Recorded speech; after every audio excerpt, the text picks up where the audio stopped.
Hi, welcome. This is Dr. John DeMartini. This is one of the most amazing and inspiring shows that you can listen into. If you want to be on the edge of your seats, if you want to open up your heart, if you want to expand your mind, and you want to meet incredible people, stay tuned because you're just about to experience a transformative radio show that will change your life. And you're listening to the Dr. Pat Show that's coming up right next. Welcome to the Dr. Pat Show. Talk radio to thrive by. Powerful, inspiring, and coming to you live, bringing you stories of people like you and me, busting through and living life full out. Get ready to dare to wonder what your life would be like if you knew you could not fail.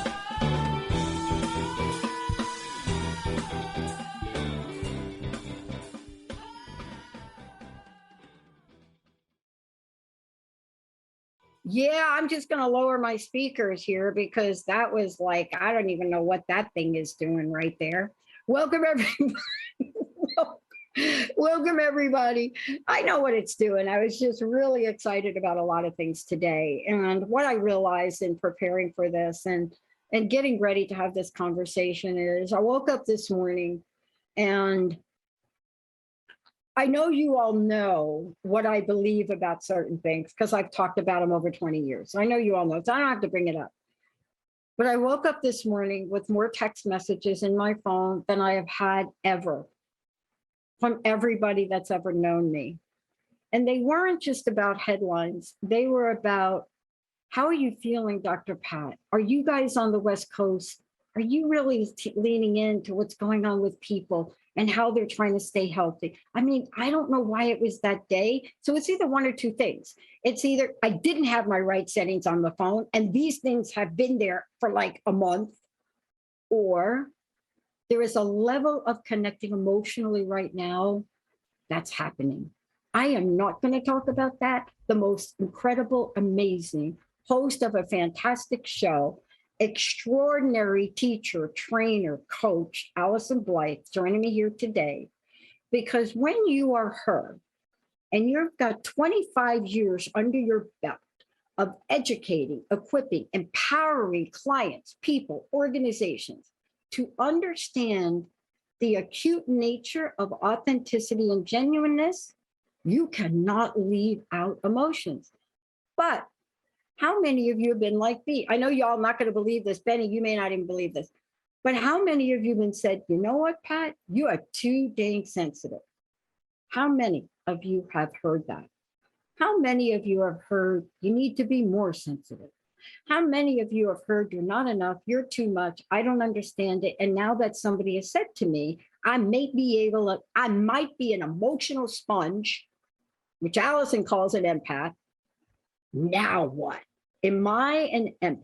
My special guest, extraordinary coach, author, teacher, trainer, webinar leader, and she is not done.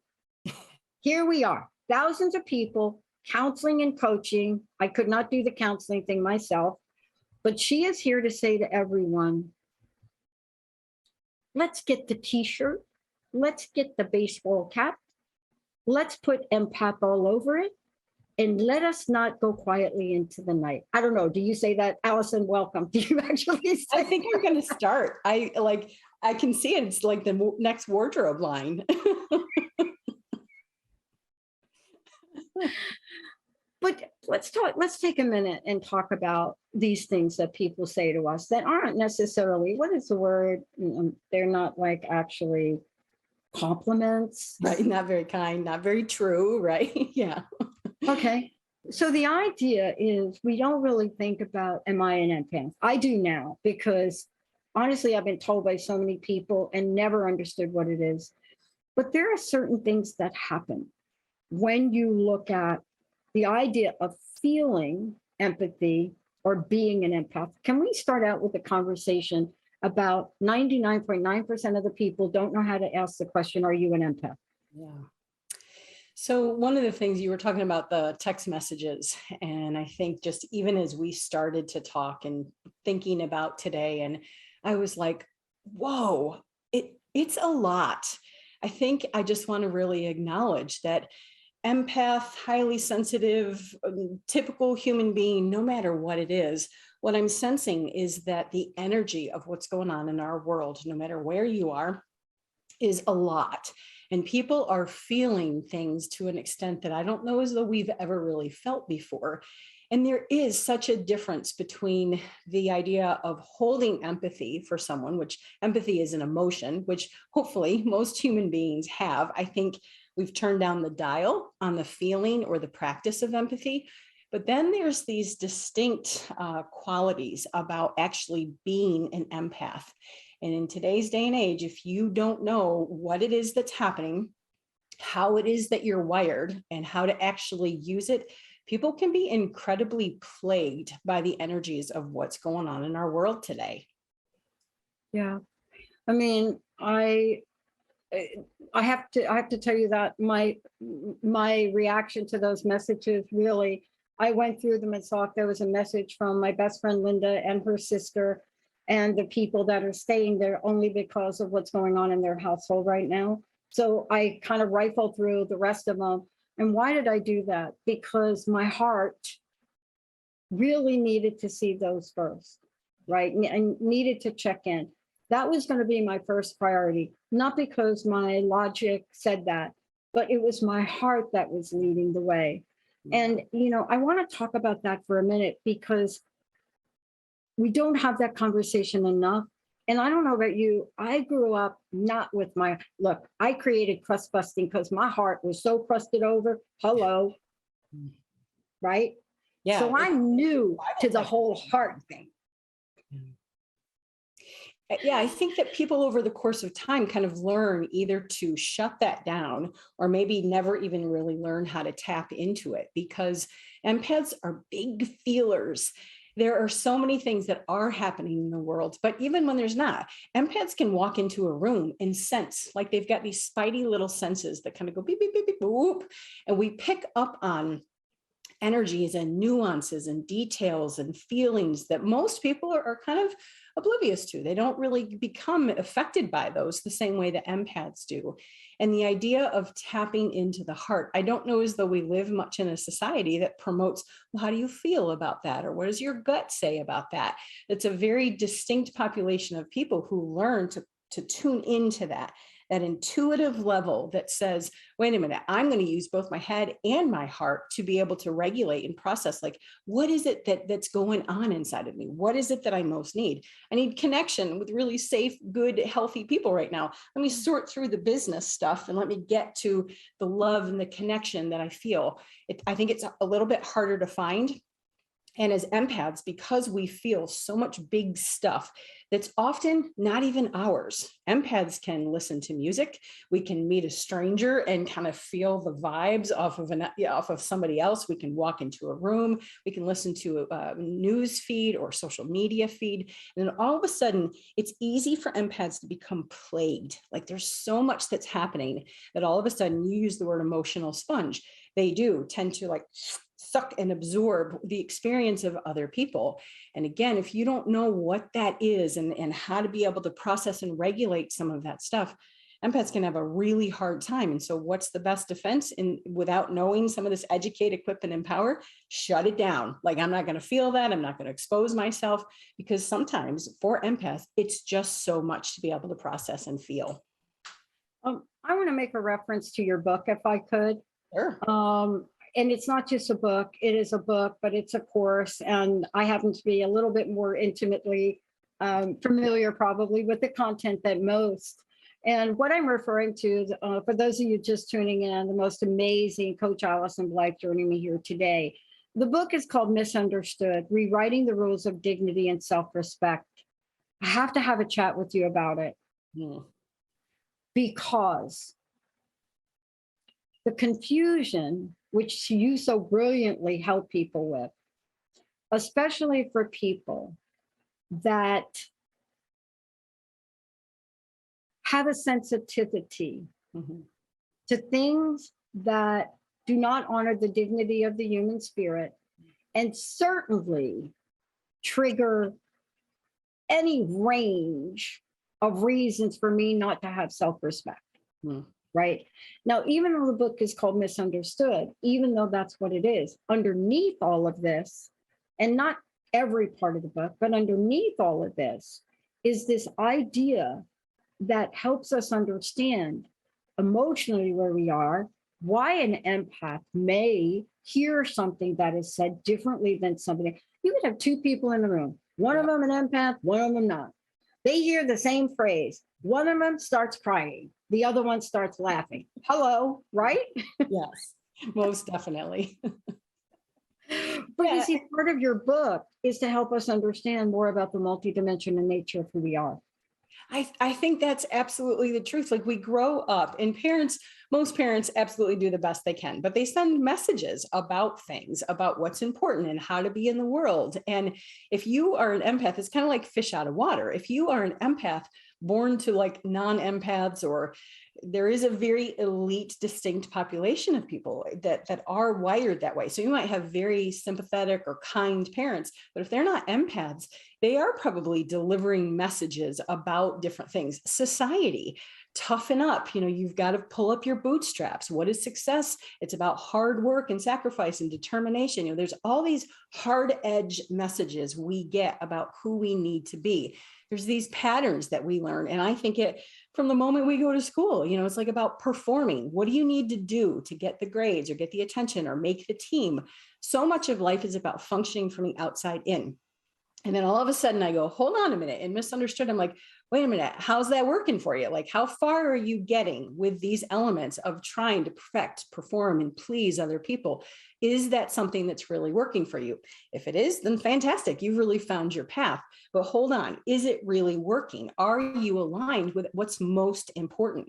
I know that for me, I was over functioning in relationships with this element of kindness and compassion and empathy. Being an empath, I was overpaying. I call them commodities, time, energy, and effort. I was over invested in so many different people, places, and things. And then I wondered why I was depleted. I was irritated and impatient and exhausted because I was just simply extending way too much to people and places and things. Learning how to do that differently, it was rewriting my own rules and kind of learning a different way of relating in the world so that I could be in charge of my experiences and my kindness and my emotion and energy around people. If I'm tired or I don't want to, I don't do those things anymore. And that never occurred to me. I was just extending and doing and giving and relating and inviting. And it served its purpose. But I think what happens is that we learn rules about what it looks like to be kind, what it looks like to be a good person. And those are incredibly important. I'm not trying to teach people how to all be jerks and show up in the world, like that. I just want to help people find a balance of like, how about you first check your accounts before you spend, so to speak. Yeah. I was looking at one of the quotes, and one of the things I got to know about part of your journey. And I want to just say that, and please correct me if I get it like a little bit misaligned or misunderstood, no pun intended, is that, you get to teach this stuff because you're passionate about helping people not step in the potholes you did. And I was reading this again, and of course, I'm very intimate with some of the things on your site. And by the way, for you all, it's AllysonBlythe.com, and it's AllysonBlythe.com. Hop over there, and then like what Lydia's doing on the Facebook thing, she's putting that in there too. But this is what Allyson states. She says, there was a time when, this was yesterday for me, this was 2 days ago for me. There was a time when I was losing my grip and the ground beneath me seemed to crumble, or seemed to be crumbling. My head felt like someone had stuck it into a blender. Everybody ready for this next one? And my heart pounded with formidable betrayal. At the time, I wished I had a life manual to guide, direct, and inspire me. Through my own life experiences and wisdom learned, I am now, or was now, able to write the life manual for others in this book. And it's not just that you wrote it, because this has now become a body of work. This has now become coaching. Let me ask you this question. There's something about the pain we experience in life. And there are some days I know for me, probably for you, where that pain kept me on the couch with a bag of potato chips. Huh. Then there are other days where the potato chips seemed soggy, the pain got outdated, and I found myself standing up in some kind of emotional reaction, even if I was running in place. Yeah. What have we learned about this idea of feeling empathetic? And let's talk about the definition of it, and empathy. And do people that put themselves in the I am an empath field, is their pain greater, or we can't say? See, I gave you an out for that. Thank you for that. I think what I've learned over the course of time, even I offer a class called the Empowered Empath, and there's 6 women in that class. And what I'm realizing is that being an empath is on a continuum. And what I would say is that the experience is more profound and it's deeper, that maybe some people will absorb, but empaths will absorb. And if we see an animal in pain, or we hear some kind of story, there is an element of which we kind of take that on and feel levels. We can witness something or hear something, and it's as though it gets activated in our own mind and in our own body. And so I don't want to disqualify or minimize anyone else's experience or pain. I can only really hold the space for people's level of experience as an empath, and help them realize, this is deep. This can be really hard and really heavy to be in the world this way. And it's okay that it's different, but knowing the tools to be able to process the emotion, because I think there's these things that we go through and they're so important, but you couldn't probably tell anyone at that time, that darkest season, the chips in the bag, the couch dwelling, all of those elements that are just this is the best I've got for today. And this, whether it's existential crisis or dark night of the soul, midlife crisis, I don't know, people go through their own journey, but it's in those moments of pain where I often find that people are okay, I call it fed upness in the book. People get to the point where they're so fed up that they're ready to do something different. And then having this life manual, it's part of why I share so authentically, is because, you guys, I've been a coach and a therapist for so many years, read the books, taken the courses, I've got the degrees that hang on the wall.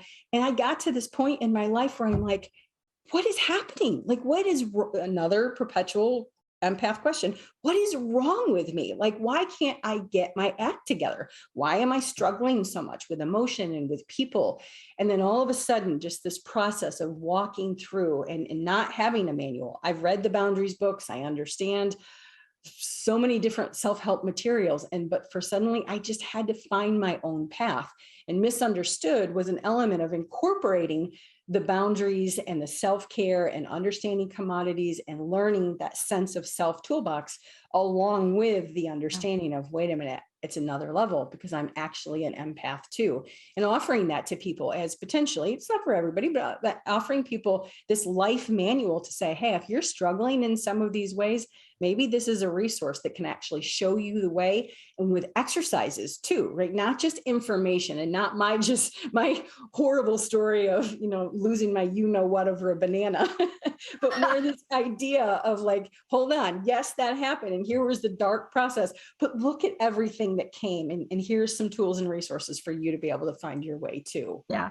And that's why I'm really excited to talk to you about it today, because I am not kidding when I talk about, there have been a lot of days in our history where people have, especially in the past 2 weeks, have just looked at a headline and have seen, how many people in Texas, and they just cry and they can't go through their day. And other people will say, that didn't even happen in your state. I mean, honestly, you didn't get out of bed. What's your problem?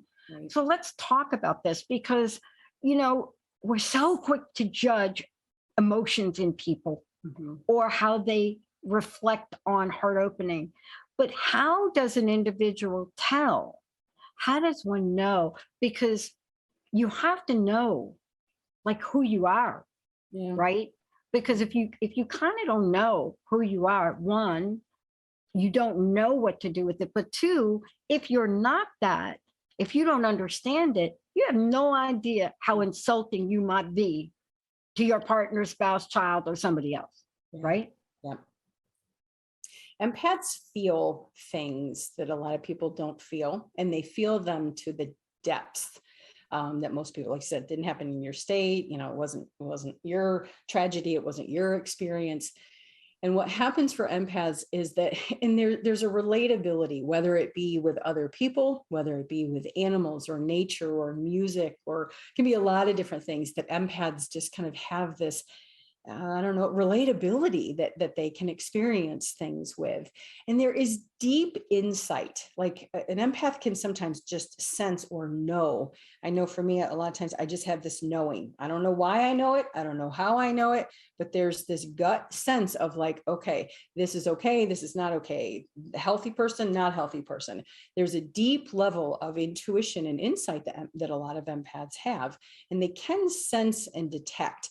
They can detect emotion from other people, sometimes assess their needs, like, oh, something's happening with that person. Or maybe you walk in and everyone's smiling, but like you're going, something's not right here. Or a building, you know, it's interesting to watch people who have like energetic empathic abilities, and like over an object, they're like, the history of this thing or the history of this place, they can feel and detect that. Empaths who can really relate to animals, oh my goodness, the tenderness that they actually experience with things like that. So empaths just have these radars and this insight and intuition about things that cues them in so much further beyond logic and reasoning. Yeah. A lot of times for empaths, they'll be like, well, that doesn't make any sense. We know we have to turn left, even though the GPS is saying right, or the friends are saying go right, and something inside of us goes, no, please come over here. And learning to develop a relationship and a trust and intimate knowing of that type of experience within yourself, beautiful. That's what the empowered empath looks like, right? Is like, I know what logic and reason says, but let me get more in touch with actually what I know to be true for me. I want to talk about the misunderstood nature of this. And this is one of the most critical parts of this that I know you work with. I have found out that I came into this world pretty much as an empath. I mean, everything about me about that, but I would never do it, never call myself. And honestly, people don't believe it. And here's why. Because we look at how somebody shows up and we don't connect the dots. And we say, wait a minute, you can't possibly have cried at the end of the Alien movie when the alien queen was kicked out of the open space hatch. My friend was so embarrassed in the movie theater, like, you cannot be crying over that. And I said, she was a mom. She was a queen. Yes, she was an alien. And my friend is like, we have to go. Because on the surface, I am not somebody that looks like I can be that. On the flip side of it, let's talk the flip side. I had a friend that showed up as if empath was in every cell in her body, and she was not.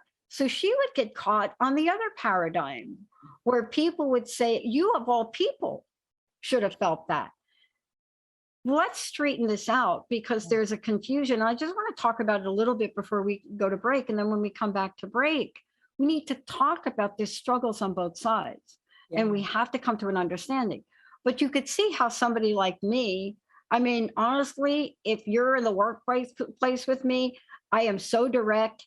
I don't always say in my Skype messages, hey, how are you? Or how you having a great day? I'm like, is anybody listening to TTR, right? But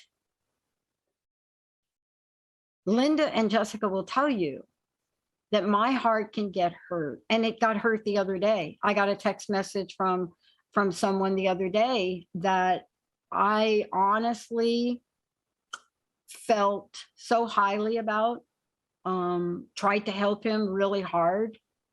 And the text message was so profoundly enlightening for me that it took me all of 5 seconds to cry from it. Yeah. Now, that doesn't look like the same person that would send a Skype message that says, Is anybody listening to TTR? I want to talk with you about that when we come back from break, because we have to understand people well enough to know just because you show up as a Sagittarian, it doesn't mean you don't have the heart of a Libra, right? I don't know what Libras have, but Jessica's a Libra. Okay, good. I thought I'd throw that in there. When we come back, let's talk about it. Is it a big deal? What is it that guides us in our personal lives with ourselves, our own self-respect? And then why is it so important if we're ever going to build any kind of relationship with your boss, your friends, your family? We're going to talk about that. Before we do, give us an update. What are you up to? How do people get the book? Come on, give us what you can.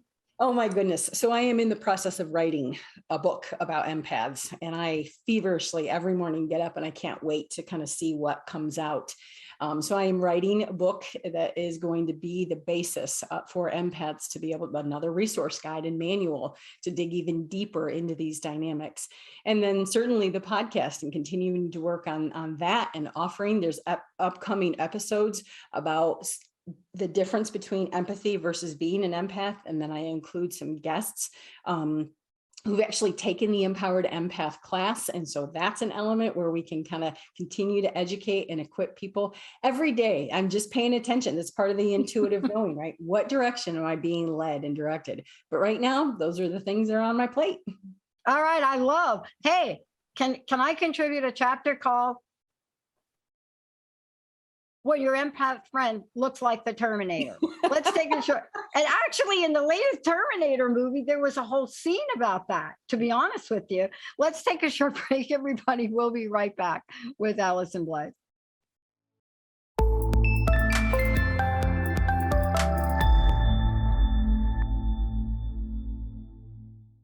That is the most incredible artist, right?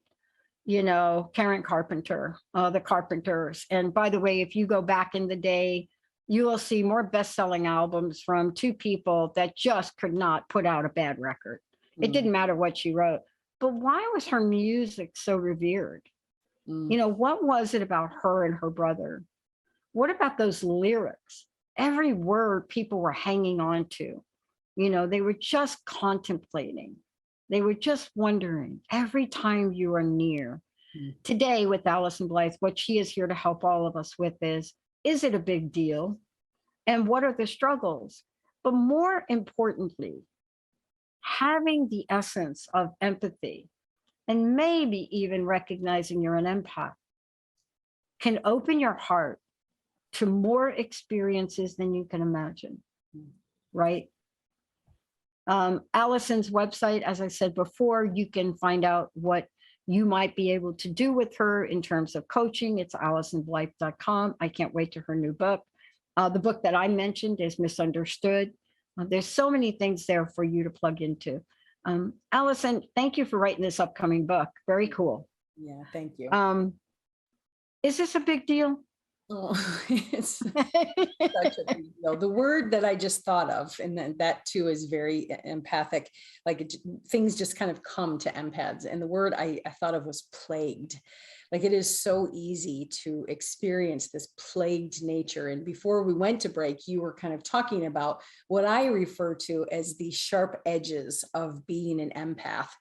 And the reality that we can't be measured from the outside in, because we all learn, this is true for every human, but we all learn different coping mechanisms, defense styles, strategies in terms of kind of what's normal or what's expected of us. And what I find in terms of those sharp edges is that a lot of times empaths will come in and they have two big categories that I can sometimes assess. One is this element of codependency, right? They're just overextending in relationships and they have really no sense of self, and they've lost themselves in relationships and not a lot of boundaries and over functioning and staying in situations that are really destructive, potentially even dangerous for them, way overspending their commodities of time, energy, and effort. And that's kind of one side of things. And so people may actually mistake, if you don't know what you're looking for or be able to sense it, people may mislabel or misunderstand someone as being just codependent or lacking boundaries. The other side of that I see is, I think, a little bit more of how you and I might be wired, is what I refer to as the porcupine, because the porcupine kind of just goes through life. Oh my God, you just gave my team a new nickname for me. Thank you. Patty Porcupine. All right. I'll get the t-shirt. That's right. That's going to be yours. And what most people miss and completely misunderstand about the porcupine is that what's underneath is that soft underbelly, really that tender place that empaths know they have. But man, don't you dare show up in the world, or don't, like, we're just going to have these types of quills because it is survival, and it can be way too much for empaths. They don't want to be on this side of the spectrum. They don't know how to be in that middle, really empowered place where they are educated, equipped, and empowered. And so they swing over here to this side of the spectrum, and they're just like, they're fierce, and they're very direct, and sometimes very reactive and even hostile with things. And they do feel incredibly misunderstood because they know their soft underbelly, but that is not what shows up for them in the world. Yeah. And then compound that with being a quadruple Sagittarius. Hello. Right. I mean, you know, I've gotten to manage my Sagittarian nature really well. Thank you for my Capricorn moon. But understanding is key because, you know, if you're lucky enough to have a best friend like I do, Linda, and others that have been in my life, where they're willing to stop you and have a civil conversation with one word, and it's called ouch. Yeah. And right, it's called ouch. Yeah. And then they are willing to really help you with that. And you first of all, you have to be willing to change. For me, the minute I got it was like, wow. And I think it was like 30 years old, the first time I got the first inkling of it. And I thought, oh, I can do this differently. And I think then the porcupine said, why the bleep didn't you tell me sooner? Right. Then we're back at it again. And there was a great answer. You wouldn't have been able to hear me. So true. And, you know, that's why I have a relationship with my best friend, who is one of the excellent producers and the glue in the network, has one of the most revered reputations in the public relations industry now here, and that's Linda. Yeah. But everyone can learn this. See, isn't this the message today? Of course, we're talking about the big deal, but we're also talking about why do they struggle? Why is it hard? But what the heck can we do about it, right? Yeah, that's why I think the stepping stones, misunderstood, needed to come first. I didn't know it. It wasn't my plan. It just kind of came out, and like, it did. This book.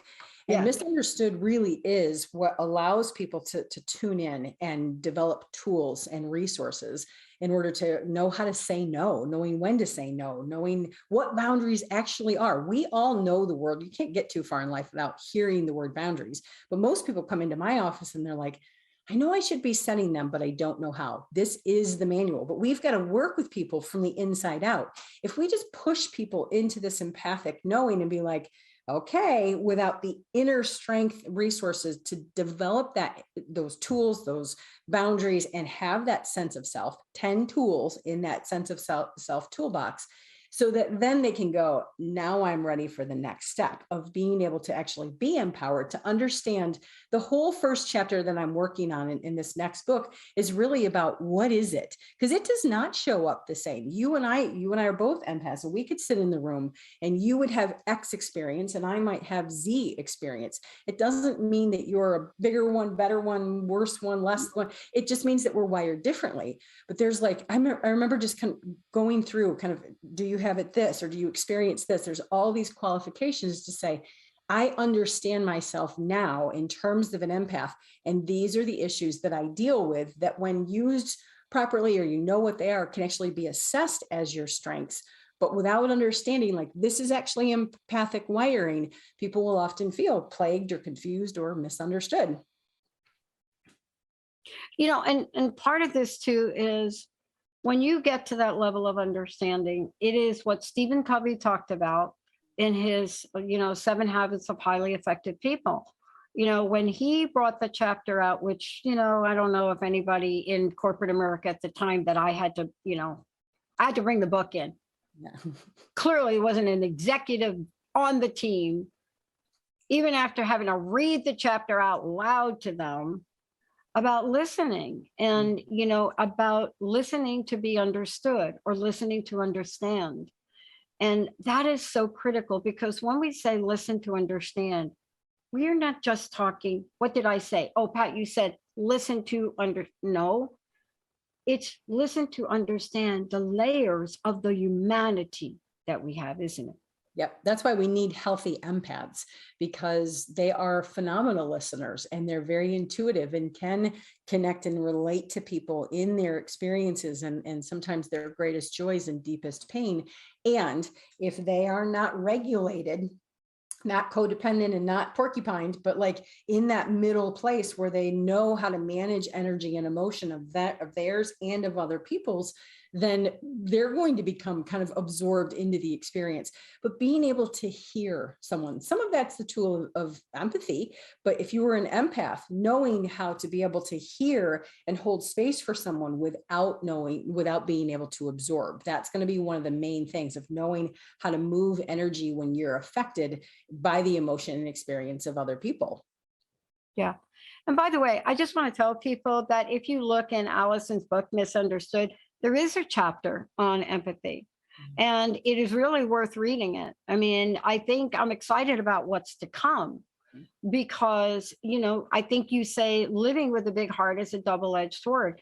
I got a dose of it 2 days ago. And, and was I expecting it? No. Did I have to rethink? Was it something I said? No. Did I have to not react to it and just literally calm the person down over the next 20 minutes, right? Was that hard for me to do? Was it hard for me to be insulted? Was it then hard for me to receive a text message that literally threw back in my face some very private things about my upbringing and my childhood? Now, to me, if you are a recovered empath, you have a chapter in the book on that, recovered empath. So if you're a recovered empath like me, you call your best friend, or you call Jessica and your best friend and say, I am never opening my heart up again in the workplace. You're like, I am not. And then Linda and Jessica are like, we'll see. Yeah, that's not going to work. Right. Yeah. But you have those moments. Sure. It's a protective. Because you want to shut down. Mm-hmm.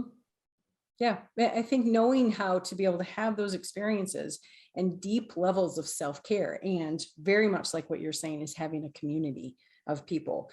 We're becoming increasingly isolated, or text messaging and that kind of stuff, knowing that you have people who will empathize and hold compassion and challenge you with the ouches and things like that. What a beautiful component to be able to have. And it's really necessary.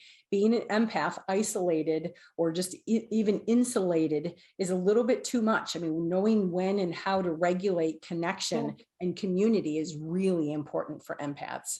Yeah. And, let me ask you about this, because we're in a situation where we are working with clients. You work with them, we work with them. And some days they are having a really tough time. Yeah. And, it's not us. So also Don Miguel says, don't personalize stuff. Thank you, Don. Yep. 4 agreements. Raise your hand if any of you have been able to do those 4 agreements for more than a day. All the time, right? Oh, come on. So seriously? Like, I said to Don Miguel once when I interviewed him, we need to do a 48-day challenge, see if anybody can do these for 48 days. Right. But there's so many things that come up, and you've learned over time that this is a person that is just having a horrific time with another person that's going to control their destiny, and they don't know where else to go, and then you both end up crying. But one of the things that I love that you're talking about is what happens to this. And please, let's get to this now. If we're talking a tender heart, I think you even referred to this as a gift. It's a gift to have, but if you have it, you don't always feel like it's a gift. So I just want to say, and then you go on to say, look, when not honored, when not nurtured, when not properly cared for, and by the way, this is from Allyson Blythe's book, Misunderstood. This type of heart can be ferociously susceptible to the aches and pains of the world. All of them: addiction, codependency, eating All disorders, of them. all of them. Yeah. Yep. For you, as you move forward, and for anybody that's going to write a book about this, you must be seeing so many things. These past 3 years, and my friend said today, I got 3 calls from women I work with that are ready to take a drink. And I said, it's not worth it. Yeah. They're honestly, what headline you just read, no, because if you do that, you won't be able to do the thing that you want to do to create positive change. Yeah. But not everybody has my cell phone or your cell phone or Jessica's cell phone to call. Yeah. So what do we do to help those empaths that struggle? I think people want to not feel some of what they are feeling. And some of what we do, one of the first tools that I try to equip people with is self-awareness, like really tuning people into what it is that's going on inside of them. Some of what I'm working on, or what are some techniques, actual methods for people to be able to move energy. But first and foremost, there's a level of self-compassion to just be able to say, this is hard, or I was just horribly insulted by another human being, or the world feels really crazy right now and I'm scared to death. It's being able to have the tool of self-awareness that allows you to go inside and say, hey, what's going on? If you have a person who can do that with you and for you, that's absolutely amazing. But whether that's writing or your own intuitive way of being able to tune into what's going on, self-awareness is one of the most critical tools you can possibly use, combining that with self-compassion to recognize it is hard. We are living in uncertainty beyond any levels of uncertainty that I think we've ever, at least in our generations, have experienced. And so self-awareness and self-compassion, knowing how to set boundaries, right? That's why I wrote Misunderstood, knowing how your emotions are cueing you into information. Emotions are not bad. Rage is not bad. Despair, not bad. It's information, and emotions are trying to cue you in to something that needs your attention. And like you said, being a good listener, oftentimes we don't even know how to listen to ourselves. What's going on inside of me? So back to that self-awareness, knowing how to have boundaries and recognizing that feelings are probably trying to tune you in to the fact that something has happened that really needs your attention. That would be a starting point. Knowing what it is, kind of what's wrong with me, that empathic question, and being able to kind of go, oh, maybe this is empathic wiring that's going on inside me. Okay, well, what are you experiencing? What are the feelings? What's going on? Are you feeling plagued? And do you need to get some clarity about some boundaries and changing the way you're spending your time, energy, and effort? That would be the starting dose I would offer people. Yeah. I want to ask you to talk about this one part now. And of course, I know you're writing the book, so there are some things that'll be very clear. But there are many empaths, and I know this is true for me, and I have a feeling it's true for you. There are many of us that have felt like there's something wrong with us. And, honestly, for me, my greatest challenge was in the institution of going and getting an advanced degree, with people that, one, didn't really care how I felt. Really, when you go back to school for an advanced degree or whatever you call those degrees, and you're in front of a gentleman who really thinks your corporate experience is garbage and you know nothing, and then he becomes on your committee, and then you have to go through all of the things that hit you, and you wish, and you start to say, oh my God, there's something wrong with me. Why is this getting to me? And then, of course, your friend and other committee chair says, ignore it, and you can't. Right. But then you think, I wish I could change this wiring. Yeah.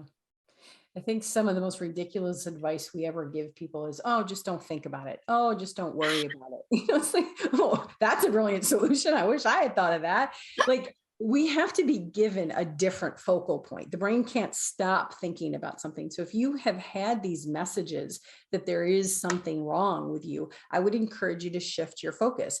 You're not going to not feel something. I mean, we don't want again, the goal of this to turn people into jerks or further porcupines. We want people to learn to live more heart-centered, heart-opened, and at the same time, knowing how to step back and close off just a little bit, regulation, being able to do that so that you can have an element of getting some grounding and some footing to be able to have some of the experiences. Empaths do feel we are different. Like, let's embrace it. Like, there is an element of, yeah, we are a unique population. The issue becomes that we've gotten the message that there's something wrong. And oftentimes the wrongness comes from that element of not being understood and recognized. We are not educated in our society. We're becoming more that way. That's part of the mission that I have, is like, hold on a minute, let's clean the lens off of this behavior and start to look at what it is that's actually happening for empaths, to see that this is not about dysfunction. We want you to be able to regulate your experience of compassion and support for other people without absorbing and taking it on, so that you now feel plagued by that. Yeah, you do a great job sharing this in the book, Misunderstood. And, it's wonderful because, I went back and I reread it. And, I'm thinking, yeah, I sought my golden ticket to my worth. Yeah. Yeah. I mean, how many years of school do you have to go to realize that, hello, that is not your self-worth? Oh, and wait a minute. Why does it feel like my emotions are turning me inside out? Right. How do I feel now? Like I'm at my wit's end, that right. Let's get busy. Let's fix the pain. Hurry up. Let's do it. Let's get busy. Let's fix it. Because you know what? I've been able to overcome like every single thing in my life. I am sure I can fix this, Allyson. Yeah, we are wired so much differently. Like we talked about the logic and the scientific, like I still count on my fingers. I can't do math. I don't understand science. I can't do a map to save my life. And it's easy to feel stupid, to feel dysfunctional. I've run a business for over 20 years, way more than that. And I like going, I don't know how to do taxes, or like all these elements of what's recommended in our society, or business-minded type elements, math, science, history. If you aren't wired like that, the minute I got into social work classes in college, the lights came on. Yep, the A's started to develop. It was like, because they were speaking my language. And if you've lived in a world, and certainly in the educational or business world, where they are not speaking your language, you can definitely feel stupid, incompetent, unworthy. I had to overcome, and it still pinches me sometimes. Like I just can't. Computers, forget about it. I don't know how to do any of that kind of stuff. And yet in today's day and age, if you don't, there's usually the message that there's something wrong with you. When you start speaking, this is why community is so, education is critical, but community is so important too, because you start getting empaths, kind of like what's happening with us today. It's like we start to speak each other's language. And there's this sense that someone has finally turned the light on, because we understand now, like, these are my people. Yeah.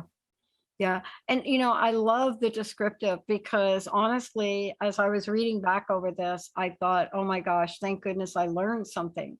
Yeah. Because I was reading over some of the things that happened. And this is what everybody should be aware of, because if you can catch yourself in the middle of this, if you could catch yourself at the point, right, where you feel like you've surrendered your personal power, maybe knowing it, maybe not. But if you also feel like weary, fatigued, you're not being heard. And I think in your book, you say, look, my loud demanding pleas turned into anger, defeat, and sullen expectations. Because when we start to look at that, it's almost as if what we're having is an acceleration that goes on inside of us. And there's no way to give ourselves relief, because one, we don't even think that what's going on is related to the fact I might be an empath, right? It felt like two separate worlds to me. Yeah. Yeah. I didn't know until, miracle, whatever, God just kind of went bloop. Oh, here's the lens of understanding. Yeah. You know, it's interesting. I love the friends we have. And certainly Linda was not the person that went to see Alien with me, the first Alien movie, but it was my friend who then also made the same comment, you know, God forbid we go see Jaws, right? Are you going to really cry for the shark? But I've learned who I am. Yeah. You know, I had an emotional moment 2 days ago. And I was afraid to tell anybody. I think I mentioned it to Linda or Jessica over the Twitter bashing of Brie Larson, Captain Marvel. And I had this moment, and people were like, she wasn't good enough in the first. And I'm like, this is like an award-winning actor. And I'm like, what is happening with, and I had this emotional moment for her. And then my coach said, stay in your hula hoop. Right. Yeah. Yep. Move your energy. Get yourself. Move your energy. Yeah. I didn't post what I was going to post, but I just said, oh my gosh, how does she handle it? And she does. Yeah. And so, Allyson, that's what you do to help people. Yeah. You're helping people because we don't know what we don't know. Right. Look, thank you for today. Tell us how we find out more about you. And I'd love to know your personal message, what you'd like to leave us with today. So you can always contact me at I still have an old-fashioned landline, 859-341-7773. Lots of tidbits on social media. So if you search on any platform, Allyson Blythe Life Coach. And if you want to visit my website, tons of info about me, info about the courses, the book, you name it, AllysonBlythe.com, AllysonBlythe, AllysonBlythe.com. And then certainly if you want to be in touch with me, send me an email, AllysonBlythe@live.com. And most importantly, what I want people to know is that being an empath is absolutely a gift. The tool of empathy is incredibly important. And when you are educated, equipped, and empowered, there's a whole other side where you can very much live with that soft underbelly of being an empath so that you can be heart open and still be very happy, build community, develop a life, and be very well taken care of. The world needs your gifts as an empath. Yeah. And if you really want to know if you're an empath, how to really practice really great boundaries, because honestly, you got to learn that. That's the book I refer to. It's available on Amazon, Misunderstood, Allyson Blythe. Allyson, thank you so much. And Allison's got her own show too. So don't forget that. Mm-hmm. Lots of episodes coming up about being an empath. Yeah. And by the way, go back and listen to some of the other episodes. Allyson, much love to you. Thank you so much for this. I want to thank our producers, Lydia, Micah, Jacob, all of you out there. Benny, thank you so much. For all of you out there, please, I know you must be feeling some things. You are enough. You really are enough. And you're gifted. We'll see you next time.